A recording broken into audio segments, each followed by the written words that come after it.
My name is Stuart Gordon, and this is my friend Jeffrey Combs. And we are both here at Fantasia to present Nevermore, an evening with Edgar Allan Poe, with Mr. Combs as Poe. Hence why I have this silly mustache. But Stuart and I have known each other a very long time, from 1984, when I first auditioned for him for a movie that has become sort of a cult classic, and we've worked many times over the years. And that movie is called Re-Animator, and they're showing it this evening, as a matter of fact. Woohoo! Yeah. And so we've worked many times before, but maybe about 5-6 years ago, we started working on this idea about examining Edgar Allan Poe's life, because no one had really done that, and it took a while, but we wound up doing an episode of a series shot in Vancouver, actually called Masters of Horror. Stuart and his writing partner came up with this great script of The Black Cat, one of Poe's classics, and I got to play Poe. And during the shooting of that, Stuart suggested a one-man show, which I didn't really want to do. Well, he was so amazing as Poe that it seemed like, I felt like I was hanging out with Edgar Allan Poe when we were working on this, and I thought, wouldn't it be great if we could do that for an entire audience of people, to spend, an hour and a half with Poe himself. So we, just a lot of happy accidents, actually. I acquired the costume that I wore in the piece, so that made that easy, and Jeffrey actually is exactly the same height as Poe, has the same color eyes. I mean, and he with very little makeup, he can look exactly like Poe. And I'm a better writer. We opened actually a year ago for a 4-week run at a nice little black box theater in L.A.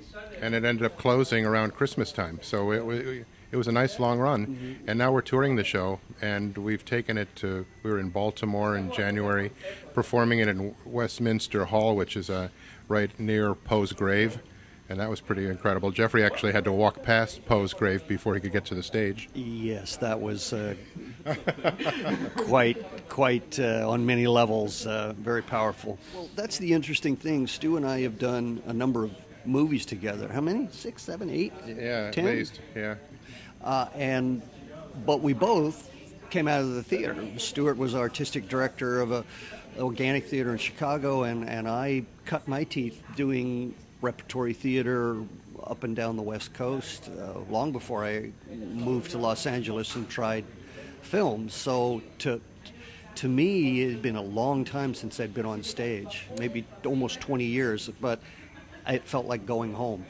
Although neither one of us had ever done a one-man show before. Never done that. So that was a whole idiotic thing to do, but turned out. Well, I mean, at the end of the evening, he's drenched in sweat. I mean, it's like he's gone through an incredible workout. It's a marathon race in a sense.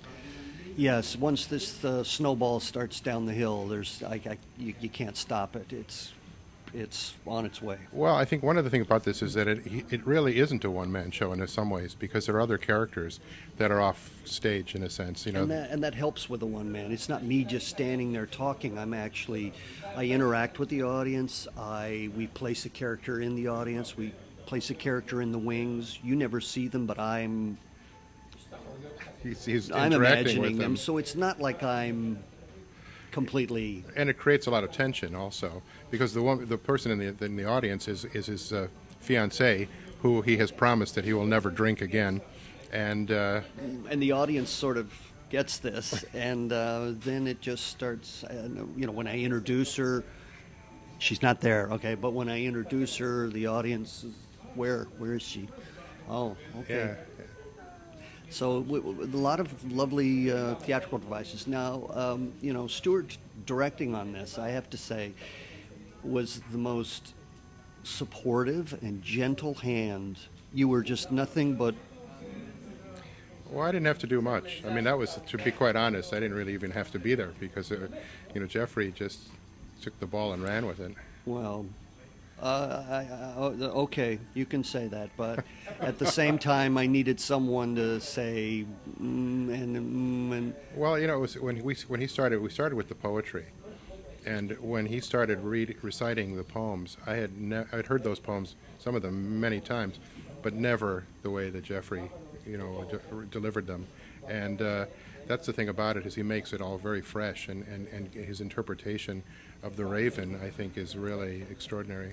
But at the same time, once you get into those poems, they are, to use your word, they're very accessible poems. I mean, I think that's one of the reasons why Poe is so popular, is that it's not archaic to the point where you can't embrace it and empathize with it. And so, in a way, it sort of created itself. They're also very theatrical. You know, they're little plays in themselves, which is really wonderful, and Jeffrey's able to act them out. Why is Poe popular? I think, you know, it's first of all, his stories are very accessible. You know, kids read his stories and love them. It's like, you know, we study them, and you know, most of the things we're forced to read in school we hate because it's so boring. But Poe is exciting and scary, and that's kind of lures us in. And then when we start finding out about his life, we can relate to this. You know, this is a guy who was his own worst enemy. And just when everything would be going great, he would have to do something to mess it all up. And I think every kid can relate to that. I think every human being can relate to that. We've all done that. And so our piece does sort of try to follow that sort of motif. The evening starts out quite friendly and normal, and then we fall into the abyss. the ugly abyss of uncomfortable, should we do something? We literally kind of get the audience to sort of feel like, should I get up and help him, or you?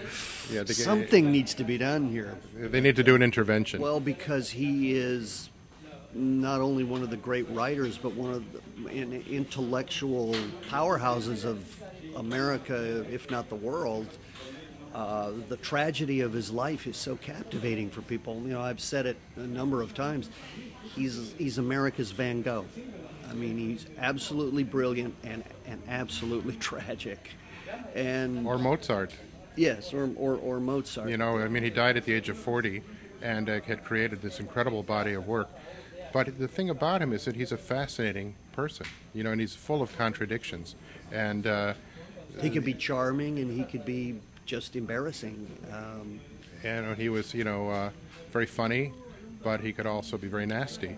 And, you know, he made a lot of enemies. And as a matter of fact, when he died, one of his enemies wrote his obituary and wrote the first biography and told all these lies about him, you know, things that people still believe to be true. And, you know, to this day, people go, oh, when you play, do you talk about the, you know, taking drugs, you know, opium, and I'm going, no, because there's no evidence of that. No.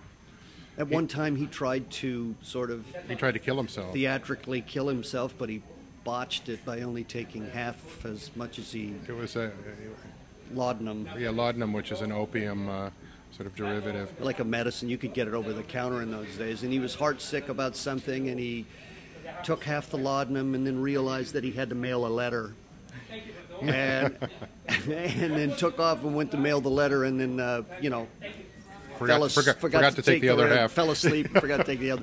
So, you know, not really serious. Yes, we've gone to the theater. This character-filled theater. Rialto is just so lovely. It's like they built this wonderful set for our show. Yes, it's the first time we've done the show We've always dreamed of this, a theater that has a period quality to it. It's just going to add so much to I think people will believe that they've gone back to 1848. That's what we want to do, is convey that you've been transported either back in time, or Poe has been brought toward the present day. day. You, and whichever way it is, we don't care.